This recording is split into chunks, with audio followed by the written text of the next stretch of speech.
LaJonte in this situation as Bolmeister gets it away. Let's see if LaJonte's got a chance, and he does from the 24. Straight ahead, big hole, running at the 40, 45, 50, cuts off to his left. There he goes, 25, 20, 15, 10, 5, touchdown! Touchdown, Colorado! Well, the Buffs got a big special teams play early and end up rolling to a 49-24 victory over Utah here at Folsom Field. Hi, everybody. Coach Gary Barnett, voice of the Buffs, Mark Johnson. Well, another win, 8-2 in the season, 6-1 a Big 12 conference play. And we heard Coach Prime say it afterward. We heard Shedeur say it afterward. You said it afterward. Wasn't perfect, but boy, they find a way to win, and playmakers make plays. It was a little sloppy, but 8 wins is 8 wins, Mark. It's hard to win any game, and to think that we've won 8 right now and over some of the teams that we played. And this game was about playmakers.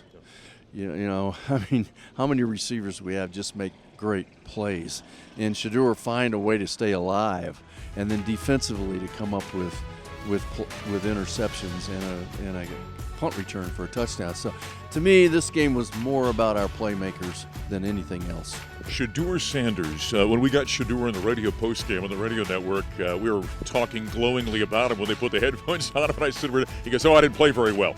Early on, he struggled. But the one thing that was interesting about this game is the way the offense kind of kept chipping away and finding ways, and then he made some spectacular plays down the stretch. He certainly did. This is one of those games when, as a team and a coach, you go, glad we got a win. And then you go in tomorrow and you go, man, were we sloppy? And then 3 weeks from now, you'll say we kicked their butt. So, you go through that phase with this thing. Sure, I understand. Travis Hunter is the guy that everyone talks about as the Heisman Trophy frontrunner.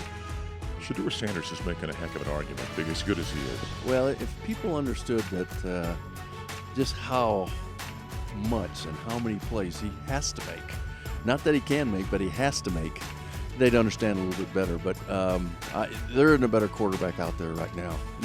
Not a guy doing more in his situation than he is. I'd agree with that. And this defense continues to get better. Absolutely. They've been really, since the second half of the opening game, they've been stellar. And so it's fun to watch them, and they're just getting better. Our defensive line's playing really good, and those linebackers are playing well. So, I mean, it's fun to watch a defense and feel that you're going to stop them, What was the more emotional moment in this game? When the 54,000 here sang happy birthday to 100-year-old Miss Peggy, or when Charlie Offerdahl got the touchdown? When Charlie got the touchdown. Charlie got the touchdown, and I've watched Charlie now for how many years, and he's been a guy every coach brags about, but they don't get him in the game. Maybe he started the first game, but they don't play him, and then all of a sudden he goes in today and gets a touchdown. Everybody was really happy. Next week, Arrowhead, Kansas, Colorado. It's going to be a heck of a challenge. I know. I'm eager to watch this game tonight. I've been a fan of Kansas, and Lance Leipold, the head coach, really like what they do, and their quarterback is really good. So this will be a big one. We celebrate right now, though, as the Buffs get the 49-27 win over the Utes of Utah, the Rumble and the Rockies. That's the coach, Gary Barnett. Now let's talk with our Sideline reporter, Andy Lindahl.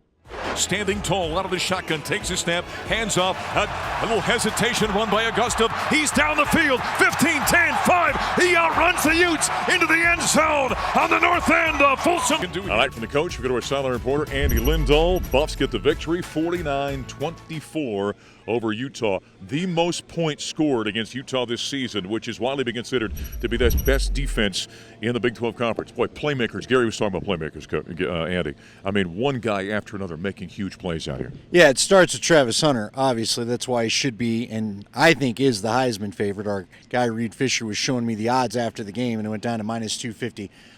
So it starts with Travis, but you have all sorts of guys that can go out there and make plays. LaJonte Wester, I mean, kind of a slow start to the game. LaJonte breaks it open. When was the last time we saw a punt return for a touchdown? 2 years ago. And by the way, have we mentioned yet that I predicted that? When they set up, I said, I think he's going to score a touchdown. Have I mentioned that yet? You got it right. It'll be in highlight lore forever.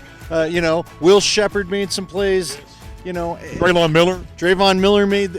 Miller made some plays, and the defense made some plays. Okay, so look, Shiloh doesn't ever get mentioned because his brother is just a phenomenal. He may be the next great quarterback. He just has it.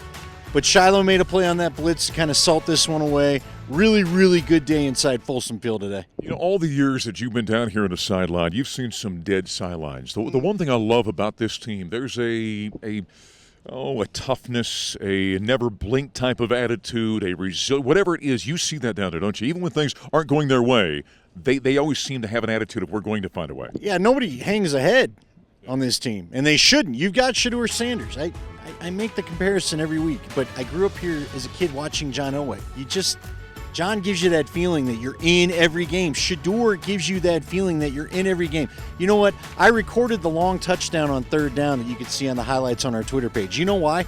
Because at any point I feel like Shedeur can make a play. Shedeur is looking for the kill shot if you're going to give it to him. And he took it a couple times here on those long plays. It is so much fun watching this kid and so much fun watching Travis Hunter. You said it during the broadcast. It's quite a time in Denver sports, frankly, and I include them in that area with Jokic and McKinnon and McCarr. But to have Hunter and Shedeur up here, it's been since Manning since you had a quarterback at any level that you can rely on to make fun highlight plays for you. When you get those kind of players, and Shedeur and Travis fall in that category, you just enjoy it because it doesn't last very long, and they don't come around all that often. The thing about Shedeur, though, that I love is that you talk about that Elway-esque type of attitude. That play where he scrambled and then ran and then stopped shy the line to gain, or the line of scrimmage, I should say. I mean, those are the things you can't teach that kind of stuff. No, you can't. He's just so football savvy. And look, you talk about he's buying time all the time. How you had 3 or 4 more where they couldn't get anybody open. He still bought himself a ridiculous 7-8 seconds of time to try to make a play. He never gives up on a play, sometimes to his own detriment because he gets hit. Just, man, he's a special one. I wish we could add 4 years of him here. Oh, there's no doubt about it. And by the way, if you're a general manager in the NFL, you don't draft number 2. I don't know what in the world you're paying attention to, because he led the Buffaloes to another big victory, 49-24 over Utah. Next week, we're in Arrowhead. Kansas playing their games there while their stadium's being worked on. 11:30 Mountain Time pregame, 1:30 Mountain Time the kickoff. The Buffs and the Jayhawks of Kansas as they continue a push towards a Big 12 title game. For Coach Gary Barnett, Andy Lindahl, I'm voice of the Buffs, Mark Johnson. Colorado continues to roll in year number 2 under Coach Prime.